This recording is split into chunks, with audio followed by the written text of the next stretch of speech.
Hi ஹலோங்க. இன்றைக்கி வந்து புதினா ரைஸ் வந்து ஒன் பாட் ரெசிபியாக தான் இன்றைக்கி செய்ய போகிறேன். இல்லைங்க அப்படின்னு பார்த்தீங்கன்னா, ஃபஸ்ட்டெல்லாம் வந்து தனியாக வதக்கி விட்டு, அதுக்கப்புறம் ரைஸை வந்து தனியாக எடுத்து அதோடு மிக்ஸ் பண்ணி தான் செய்வேன். இன்றைக்கி அதுக்கு டைமும் இல்லை. சரி பிரியாணி மாதிரி ட்ரை பண்ணலாம் அப்படிங்கிறதுனால தான் இன்றைக்கி இந்த மாதிரி செஞ்சுருக்கேன்.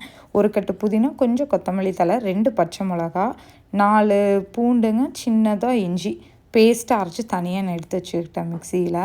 ஒரு குக்கரில் வந்து 2 ஸ்பூன் நெய் விட்டு அதில் பட்டை, கிராம்பு, ஏலக்காய் தூள் வந்து ஆட் பண்ணிக்கோங்க. வெங்காயம், இதுக்கு தக்காளியே வேண்டாம், வெறும் வெங்காயம் மட்டும் நான் ஆட் பண்ணி நல்லா வதக்கிட்டேன். வதக்குனதுக்கப்புறமா கொஞ்சமாக முந்திரி, நீங்கள் வந்து நிலக்கடலை கூட இதில் வறுத்த நிலக்கடலை சேர்த்திங்கன்னா ரொம்ப நல்லாயிருக்கும்.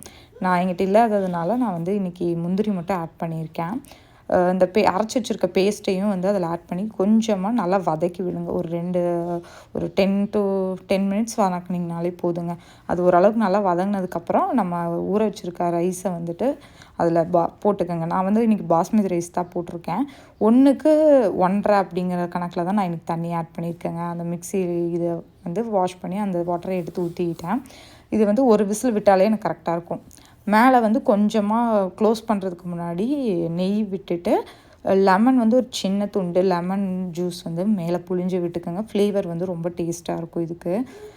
க்ளோஸ் பண்ணிட்டிங்கன்னா ஒரு விசில் வந்து கரெக்டாக இருக்குங்க. ஒரு விசில் விட்டு எடுத்துட்டோம் அப்படின்னா ரைஸ் வந்து ரெடி ஆயிரும். ரொம்ப உதிரி உதிரியாக எனக்கு வந்துருந்துச்சு. ஃபஸ்ட் டைம் ட்ரை பண்ணேன். ட்ரை பண்ணி பாருங்கள். சூப்பராக